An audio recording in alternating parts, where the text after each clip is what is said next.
And we are back after some good sausage. Yeah, right here in my tummy. It was tasty, yeah? It was very tasty. I'm glad. I've also eaten, enjoyed. Now it's time for us to continue with the conversation. You ready? I'm ready. Mm-hmm. I'm ready. Okay, so we left off, you just explained your Kenya experience, this, that, the other. So now we're going to talk about, I think, the job that you did after.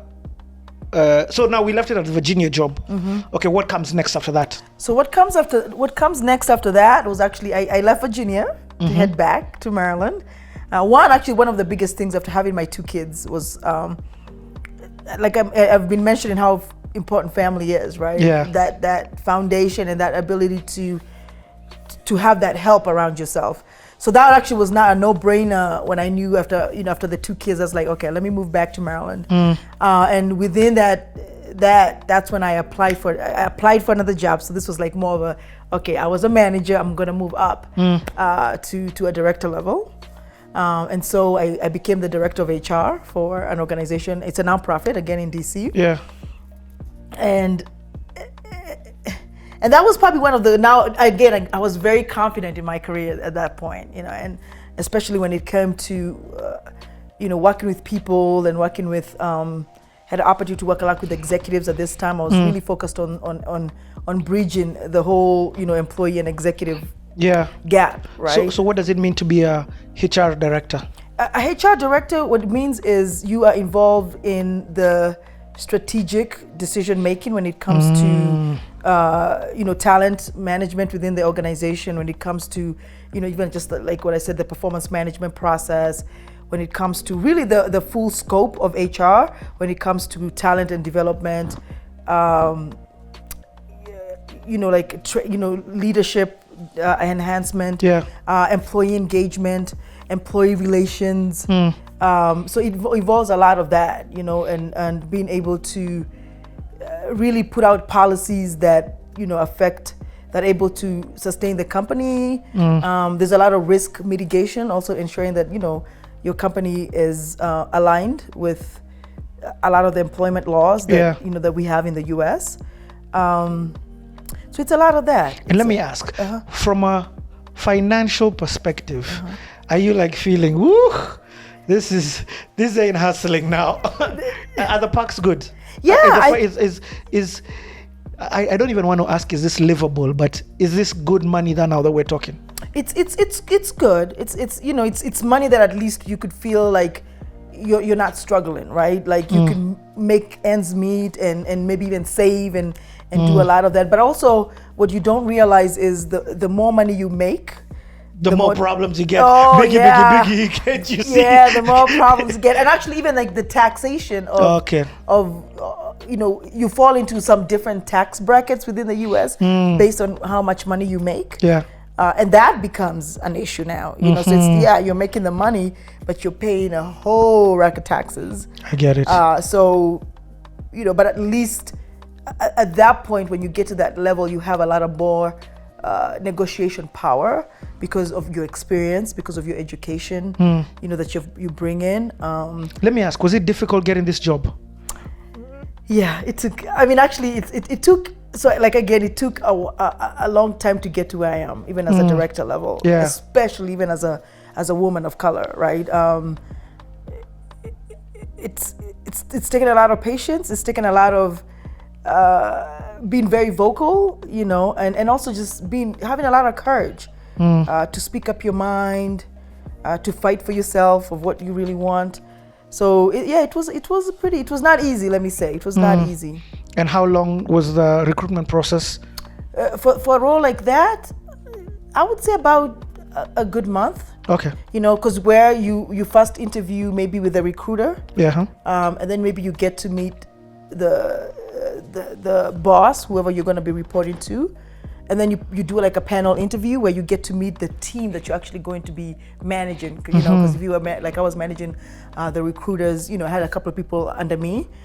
So you'll get to meet that team, and then for me, I had to get to meet the COO because that's like it's like they have to make sure she's gonna have a big role and she's she's going to be leading certain aspects of this organization. They just want to make sure that, okay, we get to know them. So there's about 4 layers of interview for that process. Okay.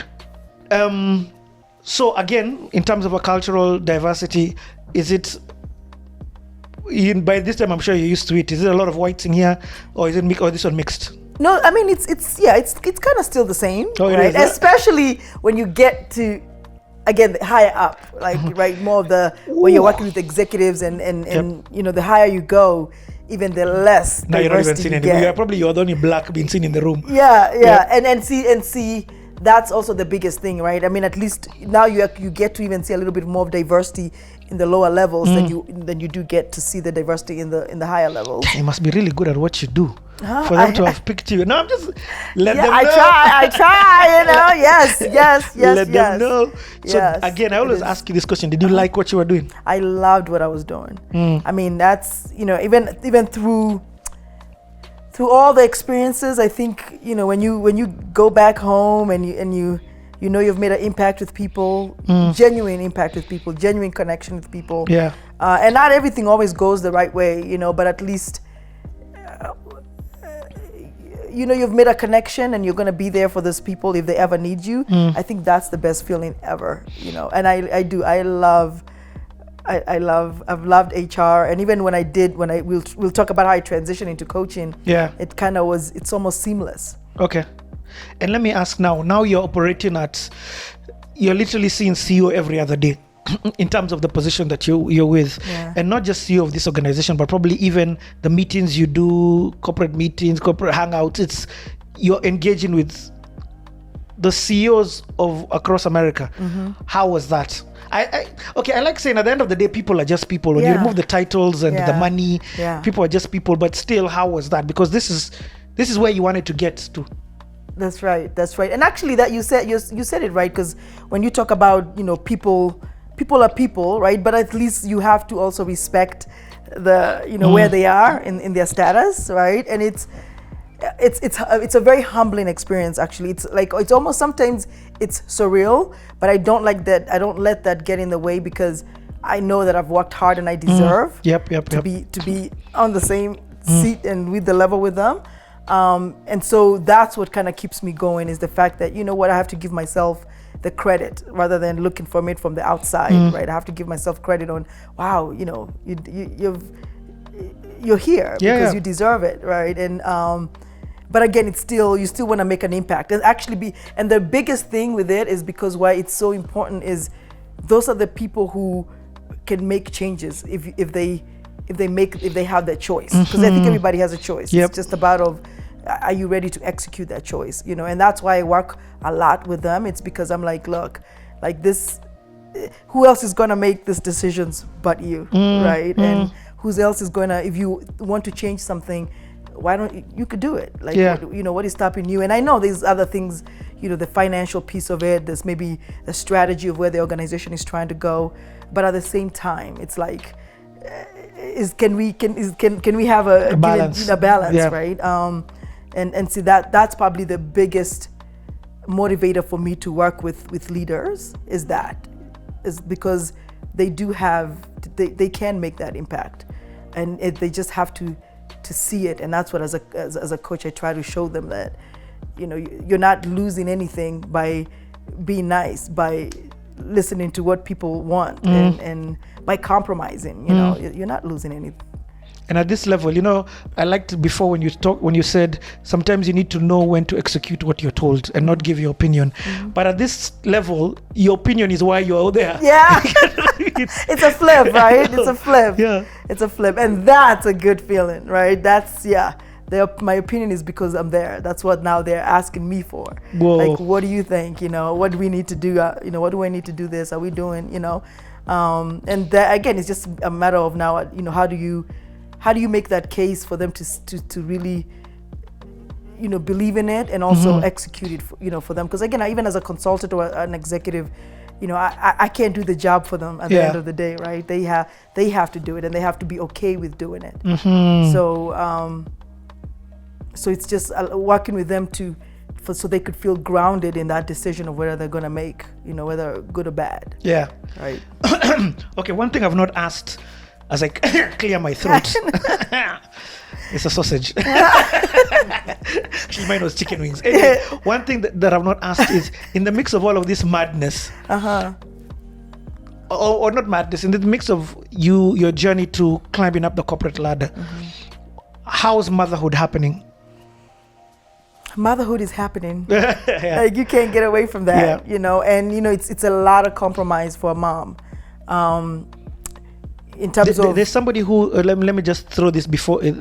Sorry, apologies for that, but let me say this. There's a woman who I interviewed who's climbing up the corporate ladder, and asked her, "How's your work-life balance?" And she's like, "I have none." And she's like, "I'm fully there for my kids, but I'm also sometimes cannot, like, say I'm leaving work at 7 p.m. to go and have dinner with my kids. I can't say that sometimes because the job demands this." So I can imagine, as you're climbing up the corporate ladder, and some of these times you are a single mom, how is it? Yeah, and that was the scariest part about it, is literally, like, I probably don't even remember putting my computer down. Like, like you said, you're having dinner with your kids. I'm having dinner with my kids, but am I really engaged with them, right? Actually, and it's so funny because my kids are so smart. Like, they will come and close my computer or grab my phone because they know I'm not listening when I'm actually on the, working on the computer. So, I'll be in the dinner table making dinner while I'm, like, try to also work, while I'm still starting the pots. So it's a hard balance. But for me, it was more of a time. It's a sacrifice. I get up really, really early so that I could get as much work done, and then at least in the evening, and then maybe I try to put my kids to bed a little earlier so that maybe like from 7 to 8, maybe we are chilling together, and then after that, when they go to bed, maybe I could continue. But even that for me is a burnout, right? Like you're on 24/7. Yep. So. And sometimes my kids, they be like, you're like a grandma, why you go to bed at 9 o'clock? I'm like, that's because my mind is exhausted. They don't understand, just the sacrifice that you have to make between being a mom. And I don't think that should be a choice. Like, I think there should be a balance between those. I get it. Okay, so you said there's a story, and this one I can't forget to ask. You said there's a story that led to the transition of you out of director of HR, or is there anything else that you want to talk about in this space? No, I mean, we could talk about the transition, right? Which is that I think the feeling of being dismissed within the corporate world. Like, again, you get you work your way up thinking, oh my God, now I'm a director, I have this big role that I've always wanted to be, but is it accepted yet? That what does that mean? No way. Right? To them, when you get a title as a CEO, that's a big deal. But to me, I felt like even as a director, you're like, it was just a title, but it's not, doesn't get me anywhere, right? So I think that was almost enough for me, And then I felt like, wow, I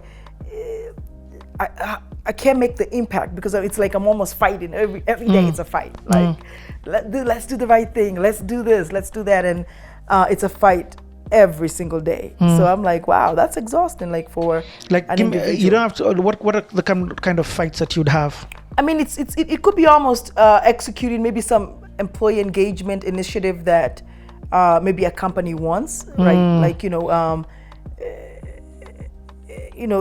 maybe bringing up like a leadership program, that would actually help managers, be able to work with their staff, but then you're like, okay, the budget is not there. Why do we need to do that? It's just so many questions. And I'm like, okay, I talk to these managers every day. I know what they need, right? You just gotta trust me, because they're coming to me every day with this employee relation issues, and I found out a solution. Why don't we do this, right?